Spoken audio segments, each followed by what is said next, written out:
Okay, welcome students. Now we are going to continue this chapter 1 itself. So we are left with the topic of latent heat. So that's a new word for you, that is latent heat. Latent heat basically क्या होती है? That is the heat required only to change the state of a matter. ठीक है? So latent का मतलब क्या होता है? Latent का मतलब है in latent that means it is hidden. ठीक है? So this is a hidden heat. So the heat energy which is to be supplied to change the state of a substance is called latent heat. अब क्या होता है बेटा, जब हम पानी को बॉईल करते हैं, ठीक है, it starts boiling up at 100 degree Celsius, लेकिन तब तक भी हम क्या करते जा रहे हैं, उसको हीट करते जा रहे हैं, तो सारी एनर्जी कहाँ जा रही है?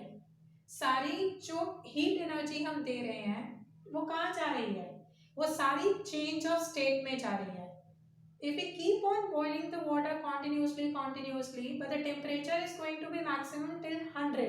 It is not going to be 101. But still we are supplying, we are supplying energy. We are heating it, we are still heating it. तो जितनी भी हीट एनर्जी तब यूज होती है वो सारी स्टेट के चेंज होने में यूज होती है, जिसे हम क्या बोलते हैं? Latent heat. So this is the energy required only to change the state of a matter, whether it is a solid to liquid or liquid to gas. It doesn't raises its temperature. जब वो temperature rise नहीं करती है लेकिन वो होती है, तो मतलब वो उसका रोल क्या है? उसका रोल क्या है? सिर्फ स्टेट को चेंज करना, जो force of attraction between the particles है उसको कम करना. ठीक है, उसका यूज क्या है? It is used in overcoming the force of attraction between the particles during the state of change. तो जितनी भी एनर्जी स्टेट चेंज में यूज होती है वो basically force of attraction between the particles को क्या कर रही है? कम कर रही है, जिसकी वजह से स्टेट चेंज हो रहा है. तो जब हम सॉलिड टू लिक्विड चेंज करते हैं तो उस केस में लेटेंट हीट को क्या कहा जाता है? Latent heat of fusion.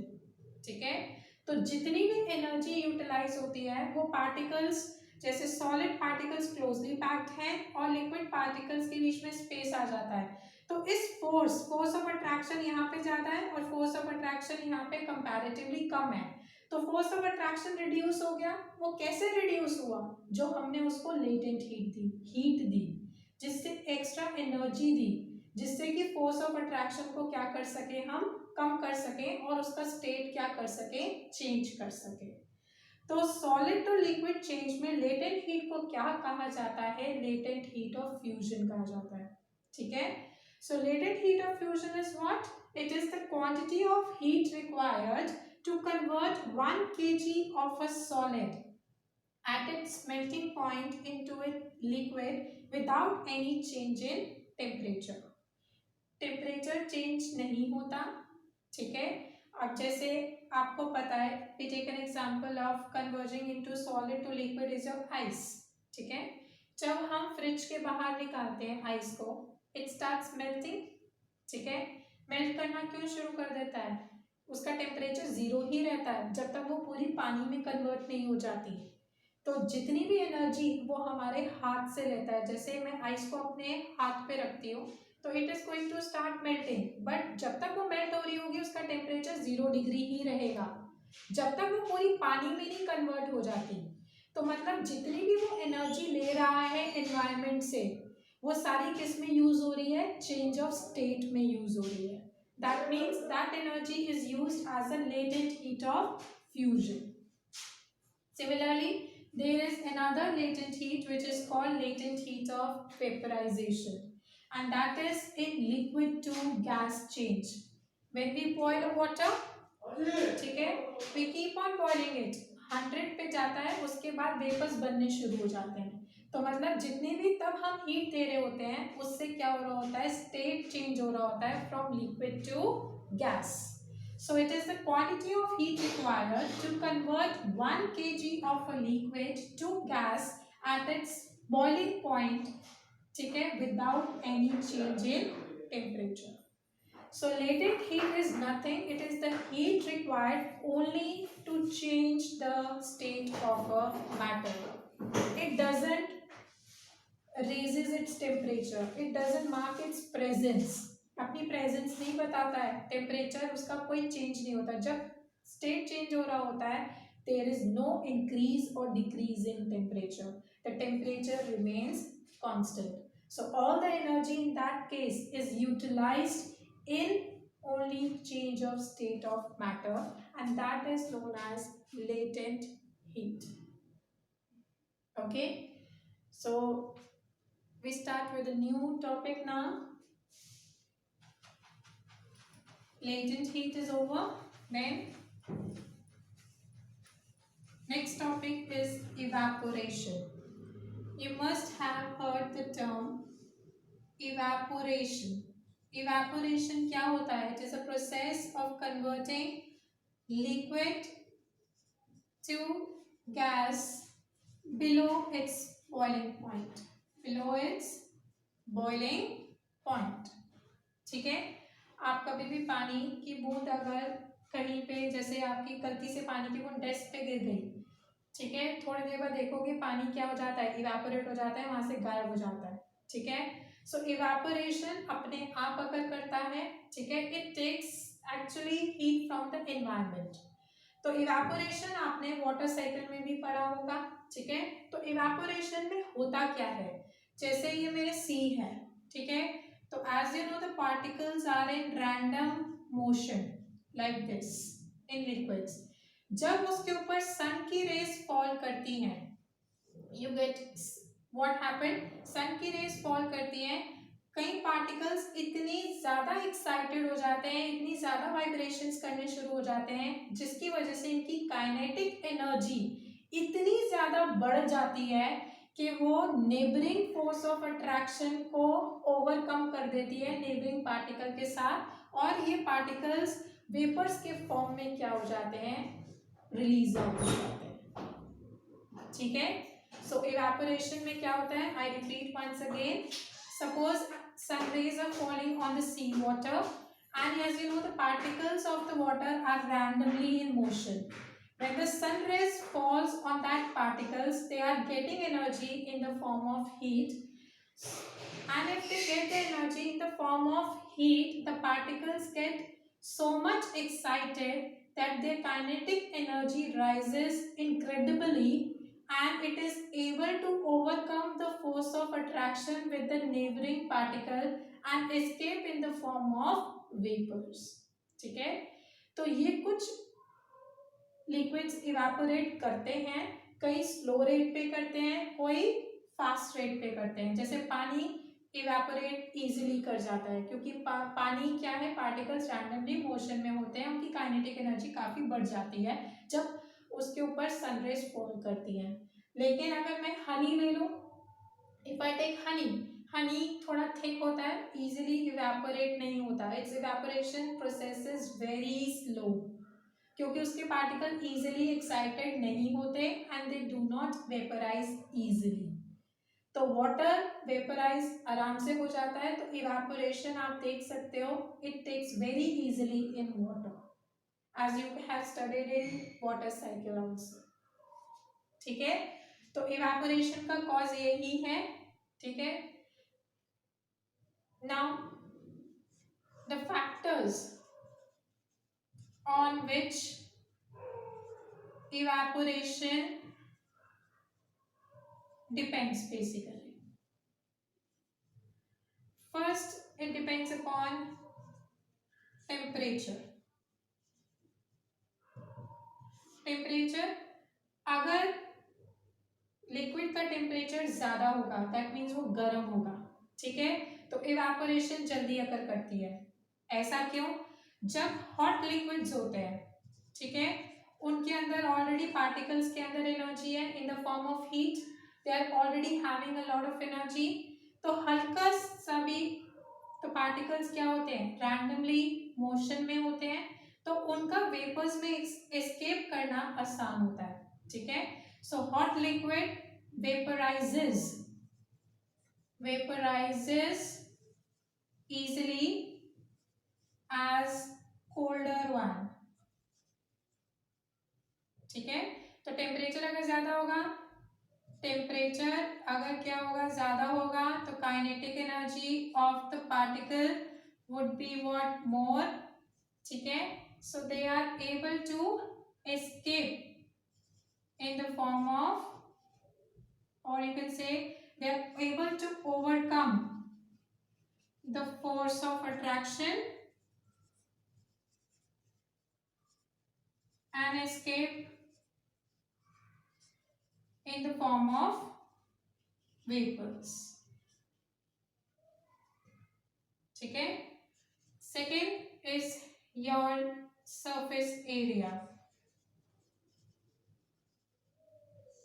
Surface area अगर ज्यादा होगा तो ऑब्वियसली क्या होगी, सन की रेज उसके ऊपर, मतलब इवेपोरेशन ज्यादा तेजी से अकर करेगी। सरफेस एरिया ज्यादा है, if you have more surface area, ठीक है, so the particles are more expose to the environment. ठीक है, so they are able to gain the energy from the environment easily, so the kinetic energy of the particle is going to increase। ठीक है, and obviously they are able to overcome the force of attraction and escape in the form of vapors। जैसे आप देखते हो चाय ठंडी करने के लिए सॉसर में डालते हो और कप में। ठीक है, किसमें ज्यादा आसानी से चाय ठंडी हो जाती है, सॉसर में, क्योंकि सॉसर का सरफेस एरिया क्या है, ज्यादा है। आप जब भी कपड़े सूखने डालते हो, कपड़े खोल के सूखने डालते हो ना, ठीक है, ताकि उसका सरफेस एरिया क्या हो, बढ़ जाए और पानी आसानी से सन रेज में इवेपोरेट हो जाए और कपड़े जल्दी सूख जाए। तो हम क्या करते हैं, जब भी हमें कोई चीज सुखानी है तो हम उसका सरफेस एरिया हमेशा इंक्रीज कर देते हैं, so that it is more exposed to the sun and evaporation takes place readily। Okay, so the second factor is your surface area। Then it depends upon the third factor, that is humidity। Humidity is what? The amount of moisture present in an air। ठीक है, जब already humidity air के अंदर ज्यादा होगी, मतलब already water vapour would be more, तो आसानी से वाटर वेपराइज नहीं होगा। ठीक है, और इवेपोरेशन का प्रोसेस क्या हो जाएगा, स्लो हो जाएगा। आपने देखा होगा बारिशों के सीजन में कपड़े आसानी से नहीं सूखते। ऐसा क्यों होता है, बारिशों के सीजन में ऑलरेडी ह्यूमिडिटी क्या है, एयर में बहुत ज्यादा है। ठीक है, तो पानी कपड़ों से इवेपोरेट होके आसानी से एयर में नहीं जाता, तो कपड़े आसानी से नहीं सूखते। It takes longer time to dry the clothes in a rainy season because evaporation process is quite slow। So if humidity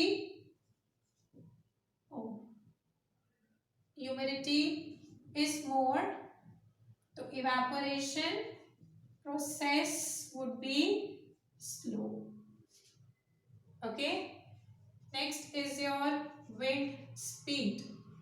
Wind speed increases the rate of evaporation। पंखा चलाते तो चीजें आसानी से सूख जाती हैं। अगर मैं कपड़े स्प्रेड करके पंखे के नीचे रख दूं तो क्या होगा, it is going to dry off very easily because wind speed है। विंड स्पीड क्या करती है, पार्टिकल्स को कैरी करती रहती है जो इवेपोरेट हुए, so that more space is created for more particles. तो जितनी ज्यादा विंड स्पीड चलेगी, जितनी हवा चलती है, तो कपड़े आसानी से क्या होते हैं, सूख जाते हैं। ठीक है, ऐसे ही आप कभी क्या हो, पसीने से स्वेट से भरे हुए हो और अचानक से आप फैन के नीचे आ जाओ तो क्या होता है, आसानी से आपका क्या होता है, स्वेट इवेपोरेट हो जाता है। ठीक है, तो evaporation process increases with the increase in the wind speed। So these were the factors which are responsible for, on which basically evaporation depends। Okay, so now we come to very important topic, that evaporation causes cooling। इसके बहुत सारे examples हम daily life में देख सकते हैं। ठीक है, आपको पता है हम स्वेट करते हैं, स्वेटिंग और पर्सपिरेशन, ठीक है, is a way to regulate your body temperature. अब बेसिकली होता क्या है, जैसे हम पसीने से भरे होते हैं, एकदम से पंखे के नीचे खड़े हो जाएं तो क्या होगा, हमारा स्वेट इवेपोरेट होगा। जब भी इवेपोरेशन अकर करती है तो वो आपकी बॉडी से हीट लेके निकलती है, जिसे हम लेटेंट हीट कहते हैं। So it takes heat from the body in the form of latent heat, and since your body loses heat you feel cool। आपको क्या लगता है, ठंडा ठंडा लगता है? एकदम से जब आप पसीने से भरे होते हो, खेल के आते हो, पंखे के नीचे बैठ जाते हो तो क्या होता है, आपको ठंडा ठंडा लगता है, you feel really soothing. Soothing इसलिए होता है क्योंकि आपका स्वेट इवेपोरेट हो रहा है। तो जब भी स्वेट इवेपोरेट होता है तो वो आपकी क्या ले रहा है, बॉडी से हीट ले रहा है, स्टेट चेंज अगर कर रही है, और चेंज ऑफ स्टेट के लिए हमें क्या चाहिए, हीट चाहिए in the form of latent heat. So it takes heat from the body, and since your body loses heat you feel cool. जब आपकी बॉडी से हीट निकलेगी तो आपको क्या लगता है, यू फील कूल। तो sweating is a method to regulate the body temperature, is based upon this fact. Then अगर आपके पास स्पिरिट है कोई भी, जैसे नेल पॉलिश रिमूवर में यूज होती है, एसीटोन होता है, केरोसिन है, पेट्रोल है, उसको अगर आप एकदम से अपने पाम्स पे एक बूंद डालो तो यू फील कूल। ऐसा क्यों होता है कि जब हम एक ड्रॉप डालते हैं, सपोज पेट्रोल की मैं ड्रॉप डालती हूँ अपने पाम्स पे, व्हाट हैपन, इट इवेपोरेट्स, वो जल्दी से क्या कर जाता है, इवेपोरेट हो जाता है, उसका स्टेट चेंज हो जाता है, and it takes latent heat from your body, that is latent heat of fusion, it takes up from your body, and since your body loses heat you feel cool, तो आपको ठंडा ठंडा लगता है, ठीक है। अब आइस भी आप क्या करो, अपने हाथों में रखो तो ठंडी लगती है ना, आइस ठंडी क्यों लगती है, बिकॉज वो आपकी बॉडी से क्या ले रही है, हीट ले रही है, to change the state into water, and since it is taking heat from your body you are going to feel cool। Okay, clear. अब आपको पता है अर्दन पॉट क्या होता है, earthen pot that is your मटका, ठीक है। मटके में पानी ठंडा रहता है, ऐसा क्यों होता है, क्योंकि जैसे मटका है, मटके के सरफेस पे पोरस होता है, एक्चुअली छोटे छोटे क्या होते हैं, पोर्स होते हैं, ठीक है।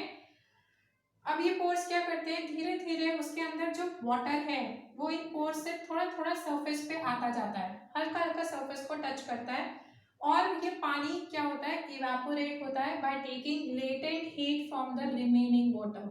जो अंदर का पानी है उससे वो क्या लेता है, latent heat to convert it into vapours. Slowly and slowly it takes latent heat from the water which is inside the मटका, ठीक है।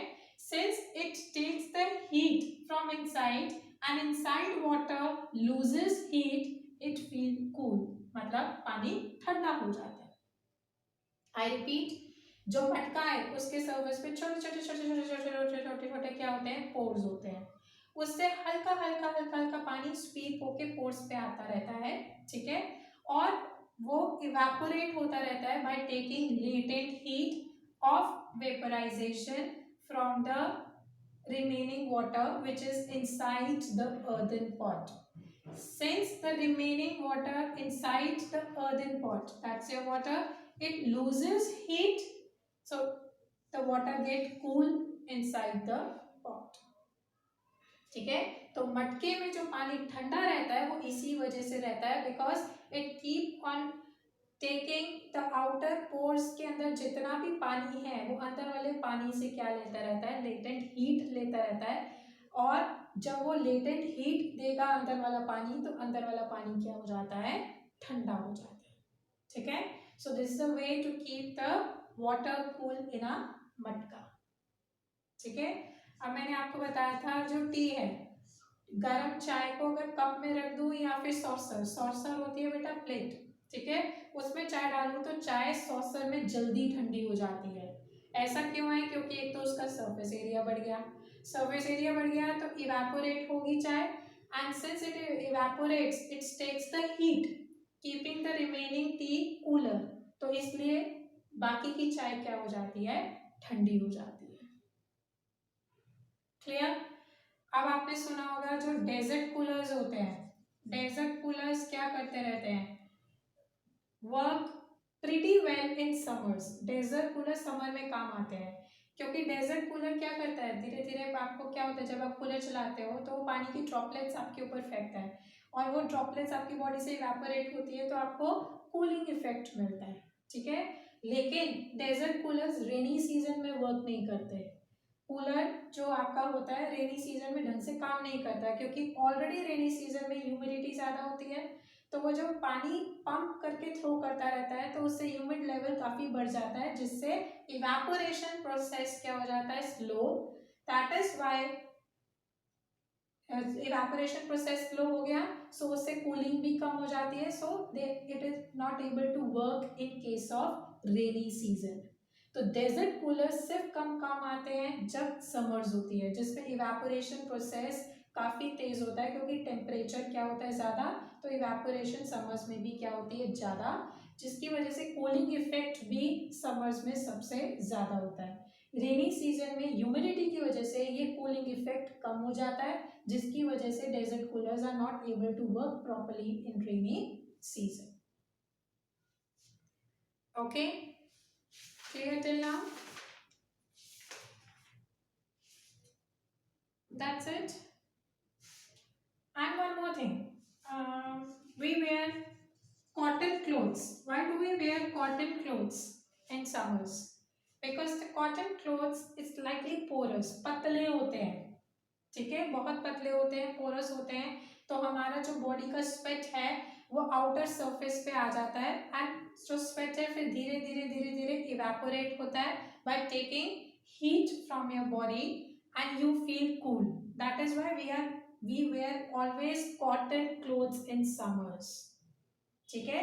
So cotton is a soothing fabric which is slightly porous, and our sweat keep on coming to the surface of the body, and when it evaporates it takes latent heat of vaporization, which gives you soothing effect, a cooling effect.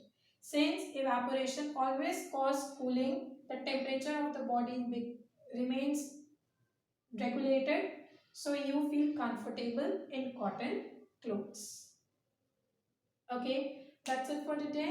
Just go through it, the concepts. I will send you the notes.